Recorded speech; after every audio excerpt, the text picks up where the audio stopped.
কিতাবের মধ্যে লেখেন, কোনো মানুষ যদি তাহাজ্জুদ নামাজ পড়ে তাহলে সে 5 ওয়াক্ত নামাজ পড়বে, তাতে কোনো সন্দেহ নেই। তাহলে তাহাজ্জুদের নামাজ কিসের উপর নির্ভর? 5 ওয়াক্ত নামাজ তাহাজ্জুদ নামাজের উপর নির্ভর। কারণ যে রাত্রিবেলা তাহাজ্জুদ পড়ে সে দিনের বেলা 5 ওয়াক্ত নামাজ ছাড়ে না। কোরআনুল কারীম বলে জান্নাতে যারা থাকবে তাদের কি বৈশিষ্ট্য হবে। পবিত্র কোরআন বলে সূরাতুল যারিয়াত, জান্নাতে যারা থাকবে তাদের 1 নম্বরের বৈশিষ্ট্য যেটা হবে সেটা হচ্ছে যে তারা রাতের বেলা কম ঘুমাতো আর রাতের বেলা উঠে তারা তাহাজ্জুদ নামাজ পড়ত। তাহলে কি বোঝা গেল যে তাহাজ্জুদ নামাজ পড়লে জান্নাতে যাওয়া যাবে। ইন্নাল মুত্তাকিনা ফি জান্নাতিন ওয়া উয়ুন, জান্নাতে যে সমস্ত মুত্তাকি ব্যক্তিরা থাকবে তারা কেমন হবে? কানু কলিলাম মিনাল লাইলি মা ইয়াহতাউন, তারা তো এমন সব ব্যক্তি যারা দুনিয়ার জীবনে রাত্রিবেলা সামান্য ঘুমিয়ে বাকি অংশ তাহাজ্জুদে কাটিয়ে দিয়েছে। সুবহানাল্লাহ, তাহাজ্জুদ নামাজ পড়লে জান্নাতে যাওয়া যাবে। রাসূল করিম সাল্লাল্লাহু আলাইহি ওয়াসাল্লাম বলেন, আফযালুস সালাতি বা'দা সালাতিল ফারিযা সালাতুল লাইল, 5 ওয়াক্ত নামাজের পরে গুরুত্বপূর্ণ নামাজ হচ্ছে রাতের নামাজ, তাহাজ্জুদের নামাজ। পৃথিবীর মধ্যে যত নফল ইবাদত 2 রাকাত তাহাজ্জুদের সমতুল্য আর কোনো নফল ইবাদত নাই। 2 রাকাত তাহাজ্জুদ নামাজ এত গুরুত্ব কেন? রাসূল করিম সাল্লাল্লাহু আলাইহি ওয়াসাল্লাম এত গুরুত্ব দিলেন কেন? হাদিসে আল্লাহর নবী বলেন, আলাইকুম বিকিয়ামিল লাইল, রাত্রিবেলা তোমরা তাহাজ্জুদ নামাজ পড়ো। উম্মত, রাত্রিবেলা তাহাজ্জুদ নামাজ তোমরা ছেড়ে দিও না। 4 কারণে তোমরা তাহাজ্জুদ পড়বে। ফাইন্নাহু তা'বুস সালিহিনা ক্বাবলাকুম, তাহাজ্জুদের নামাজ তোমাদের পূর্বে এই পৃথিবীর জমিনে যত নেককার বান্দা ছিল সব নেককার বান্দা তাহাজ্জুদের নামাজ পড়েছে।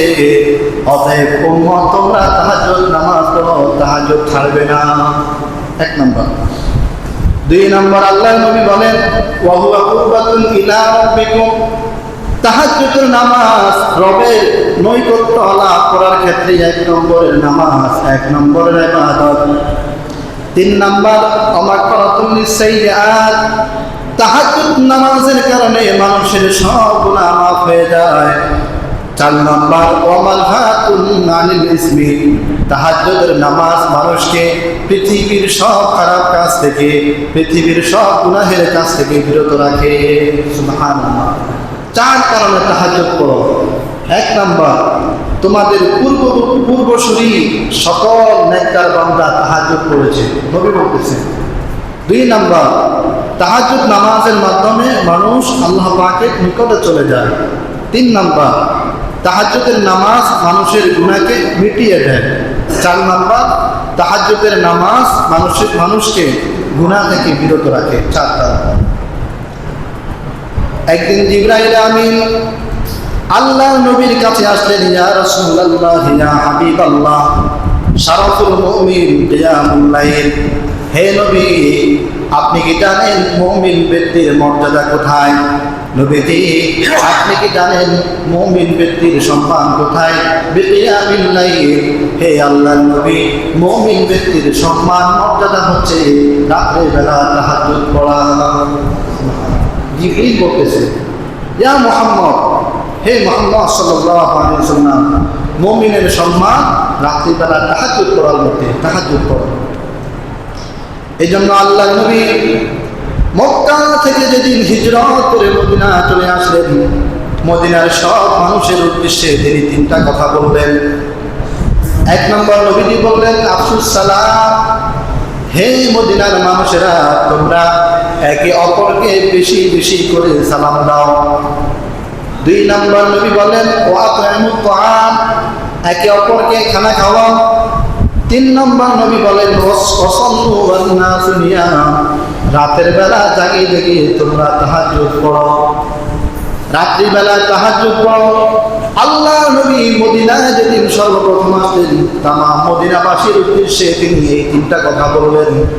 এজন্য আল্লাহর নবী বলেন, ইন্না ফিল জান্নাতি গুরফুন, জান্নাতের মধ্যে এমন একটা কামরা থাকবে, যাহিরুহা মিন বাতিনিহা ওয়া বাতিনুহা মিন যাহিরিহা, জান্নাতের মধ্যে এমন একটা প্রাসাদ থাকবে, এই প্রাসাদের বাহির থেকে ভেতরে দেখা যাবে, ভেতর থেকে বাহিরে দেখা যাবে।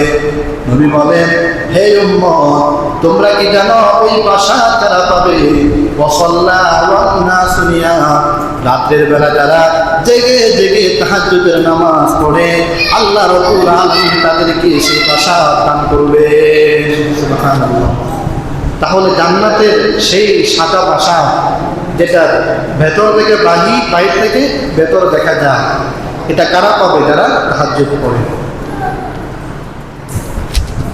হযরত আয়েশা বলেন, আল্লাহর নবী শুধু মানুষকে তাহাজ্জুদ পড়তে বলেছেন এমনটা না, আল্লাহর নবী রাত্রিবেলা দাঁড়িয়ে এত লম্বা লম্বা কেরাত করতেন, রুকু করতেন, সিজদা করতেন, তাতাফাক্কারু কদামাহু।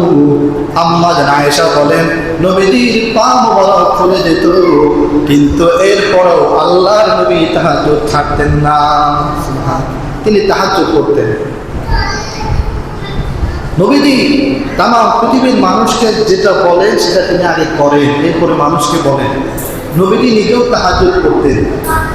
নবীজি বলেন, আলা আদুল্লুকুম আলা আবওয়াবিল খায়র, আমি কি তোমাদেরকে তিনটা কথা বলবো, যে তিনটা কথা শুনলে তোমাদের কল্যাণের সব দরজা খুলে যাবে? সাহাবায়ে কেরাম বললেন, হ্যাঁ, সেই তিন কথা আমাদেরকে বলুন, যেই তিন কথা মানলে কল্যাণ আমাদের জন্য চলে আসবে। নবী বলেন, আস-সাওমু জুন্নাহ, এক নম্বর তোমরা রোজা রাখো, এক নম্বরে রোজা রাখো। দুই নম্বর ওয়াস-সাদকাতু তুতফিউল খতিয়া, দুই নম্বর হচ্ছে বেশি বেশি দান সদকা করো, কারণ তুতফিউল খতিয়া, দান সদকা মানুষের গুনাহকে নিঃশেষ করে দেয়। তিন নম্বর নবী বলেন, ওয়াসলাতুর রাজুল মিন জাওফিল লাইল, রাতের বেলা তাহাজ্জুদ করো। এই তিন কাজ, এক নম্বর রোজা রাখা, দুই নম্বর দান সদকা করা, তিন নম্বর রাতের বেলা তাহাজ্জুদ করা। এই তিন কাজ যদি কেউ করে, এই তিন কাজ যদি কেউ করে, তাহলে আল্লাহ পাক তার জন্য পৃথিবীর সব কল্যাণের দরজা খুলে দিবেন। সুবহানাল্লাহ। তাহলে মুহতারাম হাজরিন, আমরা আলোচনা করছি রমজান থেকে আমাদের কি শিক্ষা। রমজান থেকে আমরা দুইটা শিক্ষা নিলাম। এক নম্বর গুনাহ ছেড়ে দেওয়া, সব ধরনের গুনাহ। দুই নম্বর তাহাজ্জুদের নামাজ পড়া, ফলে আমাদের যত নেক আমল আছে সব নেক আমল করা সহজ হবে। আল্লাহ পাক আমাদেরকে এই দুইটা বিষয়, গুনাহ ছেড়ে দেওয়া আর তাহাজ্জুদ পড়া, রমজান থেকে এই দুইটা শিক্ষা আমাদেরকে গ্রহণ করার এবং আমল করার তৌফিক দান করুন।